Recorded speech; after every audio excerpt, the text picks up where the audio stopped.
The main purpose of total quality control, or TQC activities, is to upgrade the quality of the company as a whole.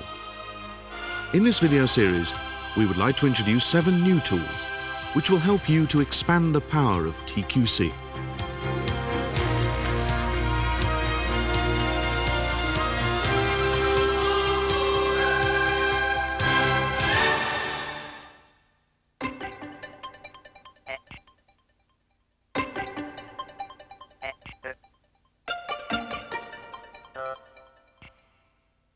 Hello again.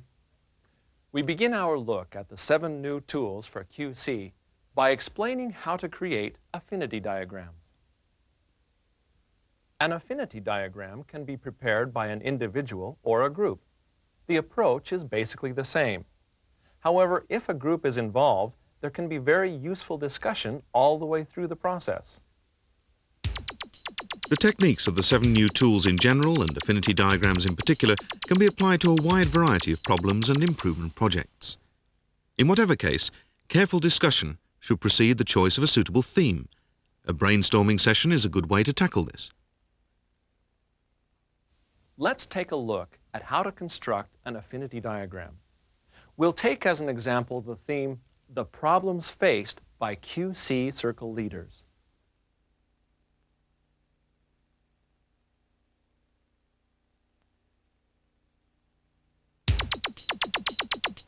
Raw information has to be collected first.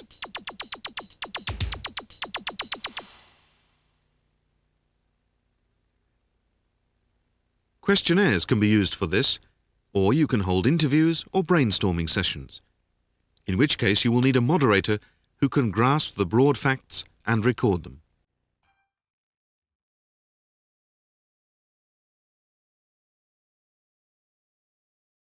Let's look at some examples of statements written on a questionnaire.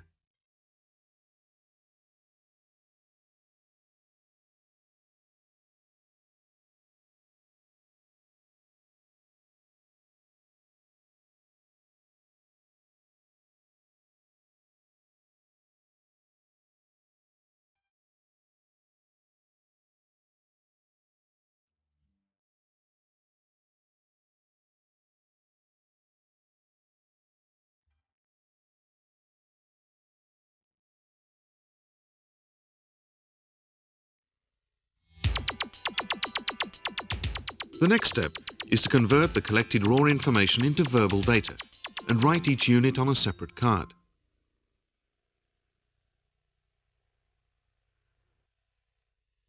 Remember that the meaning of each unit must be very clear and sufficiently detailed.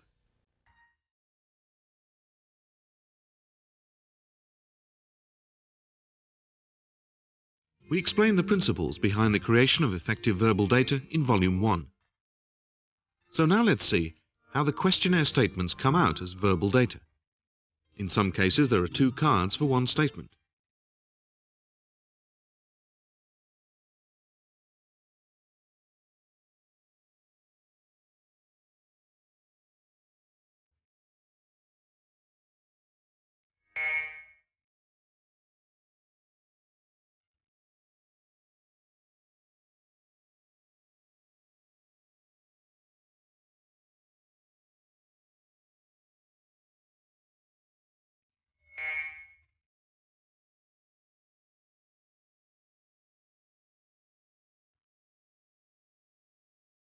In this case, we only have a few data cards.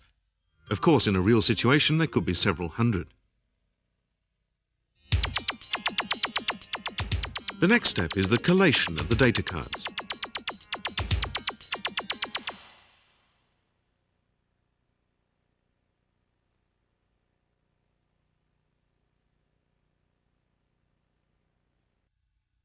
Now you have to shuffle the cards well and spread them at random on a large working surface. The idea is for everyone involved to pick out pairs that seem to be closely related. In other words, find cards that have a close natural affinity with each other.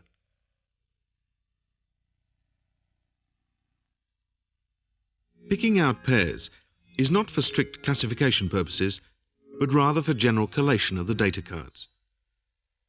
The important point to remember is that the statements on the paired cards should convey the impression of being almost the same, very similar, or close in meaning.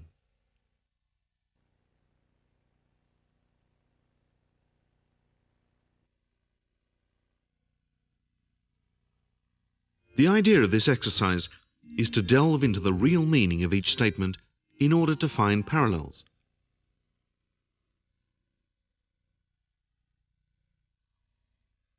Here we have an example of 3 data cards containing statements with apparent affinity at first glance. For example, statements A and B both seem to be about presentations, and statement C is about reporting, and all 3 of them suggest an element of complaint. However, this kind of simple similarity is not necessarily the genuine kind of affinity we are searching for.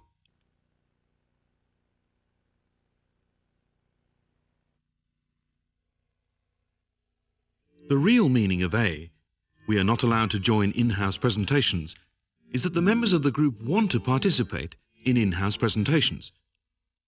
Actually, the meaning of C, there aren't enough opportunities to present and discuss improvement activity reports, is similar. It implies that they want to make reports but are restrained from doing so.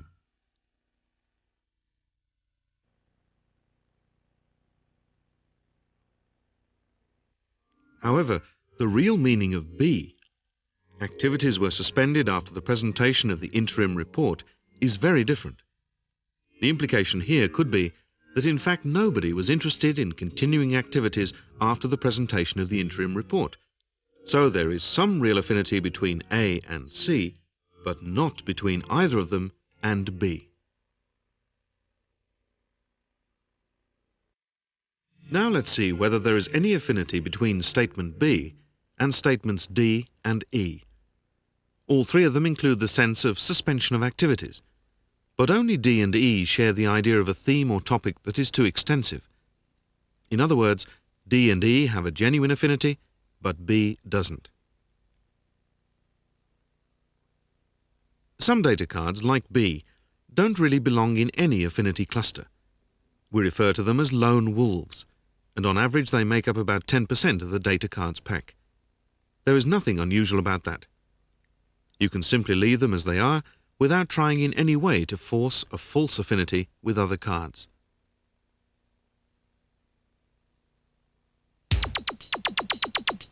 Now we can create affinity cards.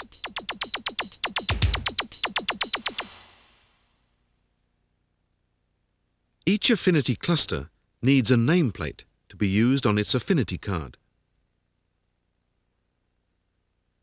The vital thing at this stage is that the nameplate chosen should express nothing more nor less than what was on the original data cards. But note that there is no point in just adding the 2 statements together to make a long nameplate.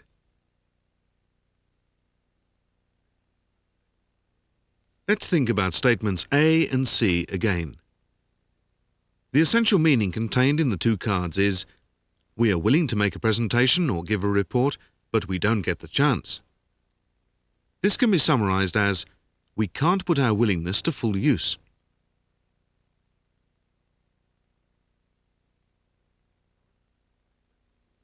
However, that sentence is rather abstract. A clearer, more useful statement would be, there are few chances to enlighten each other about improvement activities. That becomes the nameplate of the A plus C affinity cluster.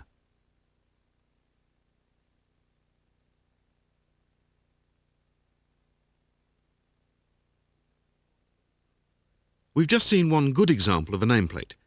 Now let's take a look at some examples of ineffective nameplates which could create confusion.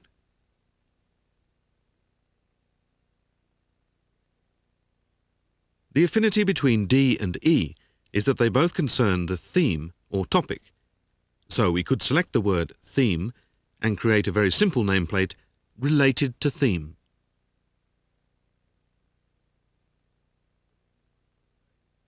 But this is much too vague, and is really the kind of phrase that belongs in a table of contents or an index, rather than as a nameplate. An affinity card must express something in more specific detail.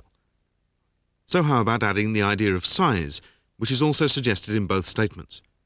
For example, the theme is too big. This is really no improvement over the first attempt. The nameplate is still very ambiguous. We need to be both concise and meaningful. How about this then? The theme is too big, so you get lost in the middle, or it requires a huge cost for improvements. Although this nameplate looks much more informative, it is really only the two statements stuck together and slightly abbreviated. And, as we have already noted, an Affinity card nameplate should not be created like that.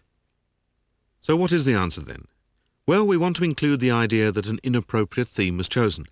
So this Affinity cluster should bear a nameplate something like this: QC Circle activities failed because the theme was inappropriate. Now it's time for consolidation.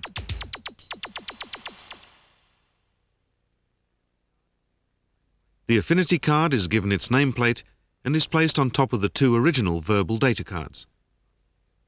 The bundle can be fastened together using paper clips or rubber bands. Next, the process is continued.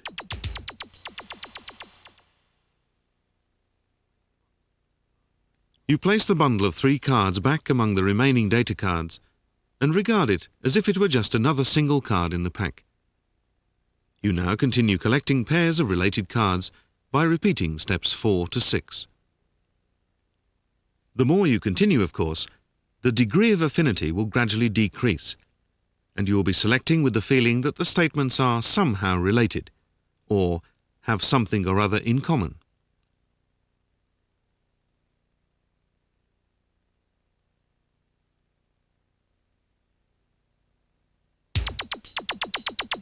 And now we can create an affinity diagram.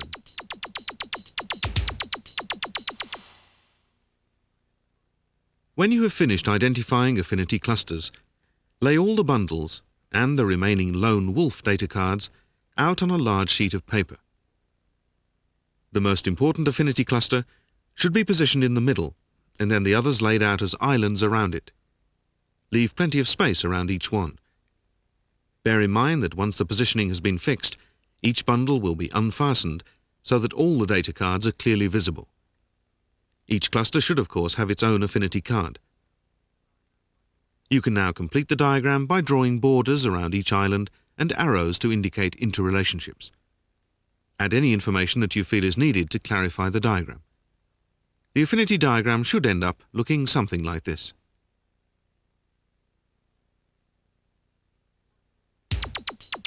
Finally, how do we use the affinity diagram as a tool for extracting useful information? The idea of creating the affinity diagram is to make several meaningful islands. From the affinity cards of each island, you can finally select the master affinity card which you think will best serve as a guide to planning improvements. In this example, we have 3 islands. Here are their nameplates. Number 1. There isn't enough support or follow-up from the management to really put life into QC Circle activities. Number 2. QC Circle activities are inactive because there is more form than content. Number 3. There are few chances to enlighten each other to improve the quality of the QC Circle activities. The one chosen as the Master Affinity card was number 2. QC Circle activities are inactive because there is more form than content. Now let's have a little bit of practice together using some data cards dealing with leisure activities. See if you can produce any affinity cards for the following 6 data cards.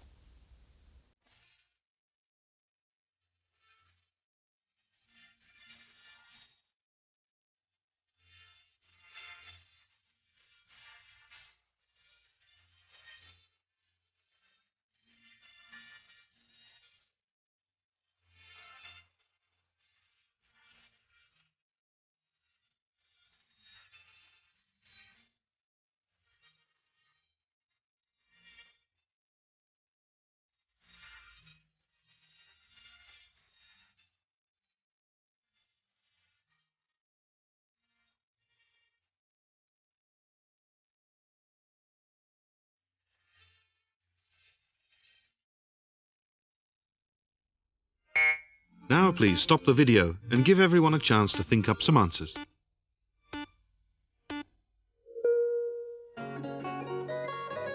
Here are some possible answers. Of course, you may have come up with some different ones.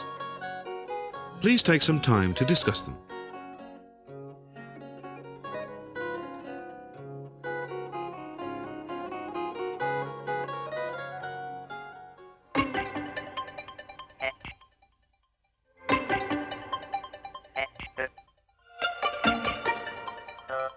Now let's take a look at relations diagrams.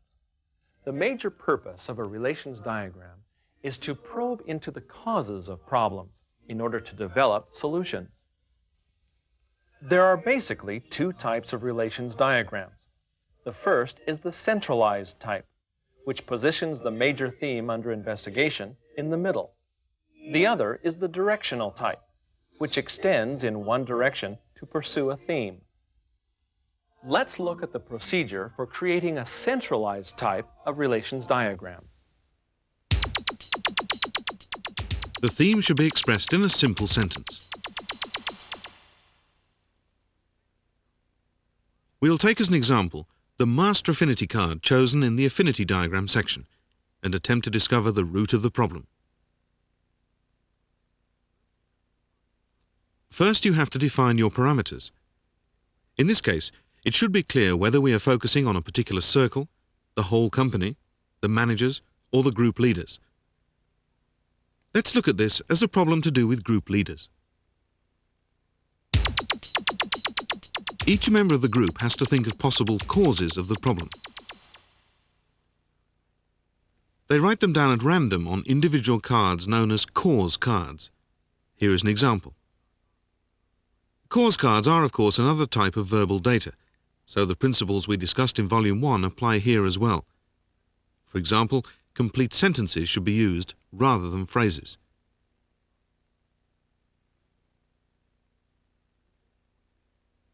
An important point here is that causes and effects shouldn't be written on the same card. Look at this example. In a case like this, you need to separate the cause and the effect. Since we are exploring cause and effect relationships, these two statements must be on separate cards. Of course, when separated, they may both turn out to be causes. By building up cause cards and further exploring causes of the problem, you can get a full picture of all the causal relationships. Here are two examples. You want to aim to get a total of about 20 cause cards to work with. Now an order is decided for presenting the cause cards in front of everyone else. Each member presents his or her own cards and the group discusses their meaning. If it's not clear whether what is written on the card is really a cause or not, that card can be left to one side for the present. Note that if there are cards with the same meaning, only one of them should be used.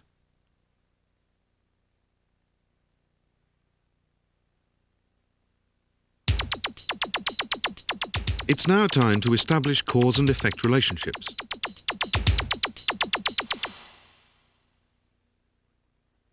You do this by putting related cards next to each other and connecting them with arrows to indicate the relationship.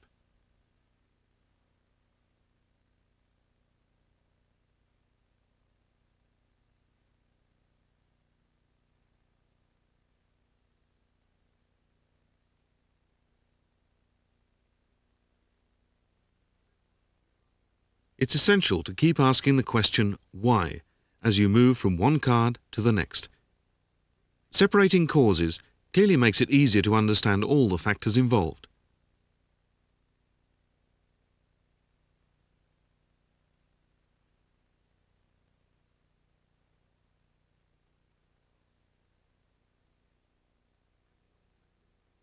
For example, let's think about the question, why can't we leave the office earlier?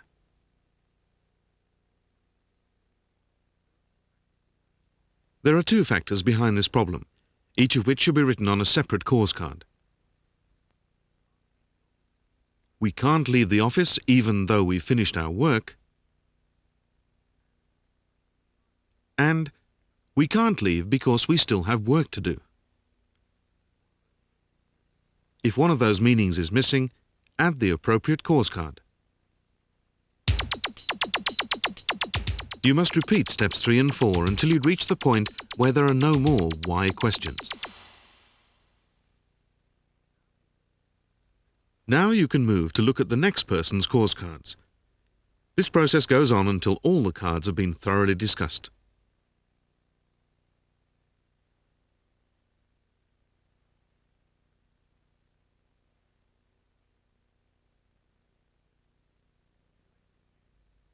The idea here is to divide the cards into different levels of causes: primary, secondary, tertiary, and high level.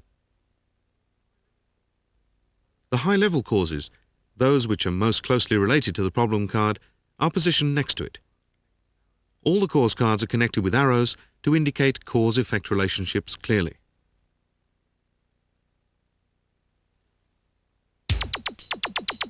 Now we have to sort out the cards.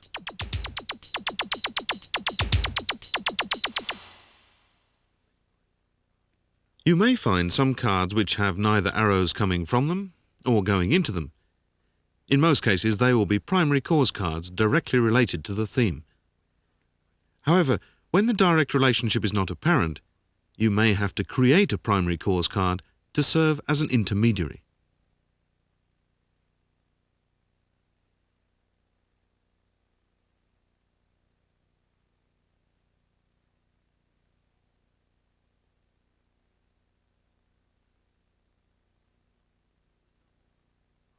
For example, we can't hold meetings, and a theme is too broad so you get lost in the middle, should be regarded as elements of a primary cause. A new card must be created from these elements. It should be given a title such as QC Circle activities are unproductive.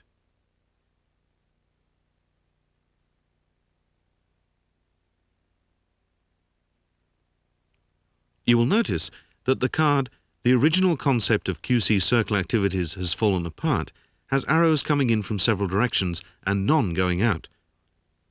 This kind of card should also be regarded as a primary cause which leads straight to the theme. An appropriate number of primary cause cards is between 2 and 6.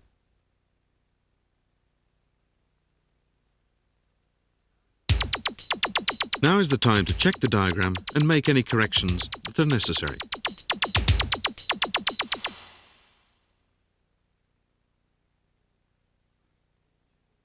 First, check all the arrows between causes and effects, asking why each time.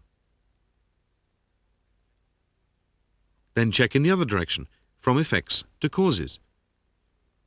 The point is to ensure that all the arrows are in the right direction, and also that none of the cause cards is ambiguous.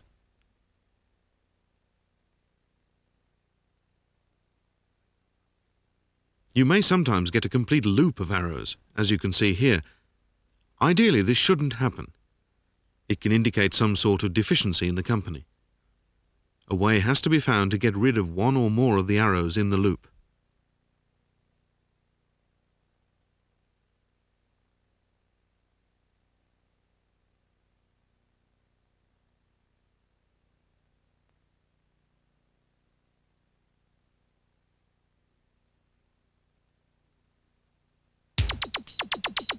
Now we want to pick out the most important causes.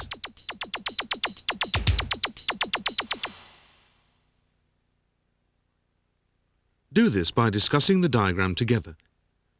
Here are 4 points to bear in mind. 1. Construct numerical data for each cause card in order to clarify just how bad the situation is. 2. Evaluate the cause cards using a scoring system. 3.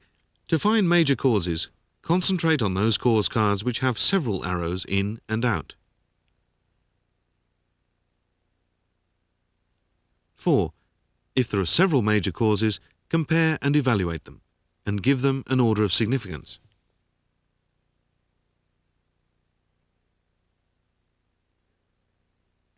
Generally speaking, primary causes tend to be regarded as major causes, although in fact most of them are minor causes rather than major.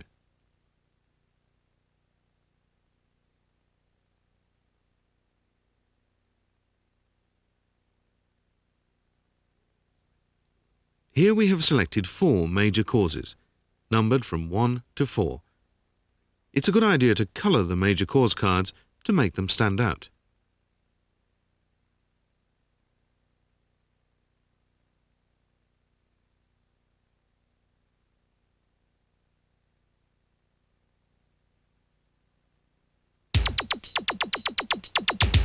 Finally, we can draw conclusions.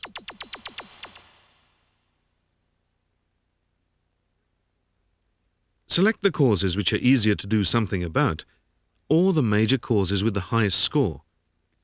Use them to produce an improvement plan.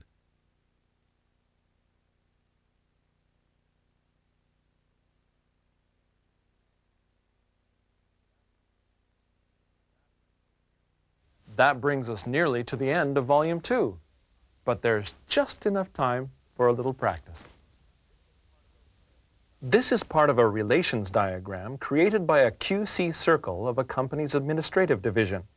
The theme they chose was, why do we have so many types of waste in clerical sections? Please complete the diagram by filling in blanks 1 through 4. Select one from A, B, C and D to fit into one of the blanks, numbered 1 through 4.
Now stop and run through the section again as many times as necessary.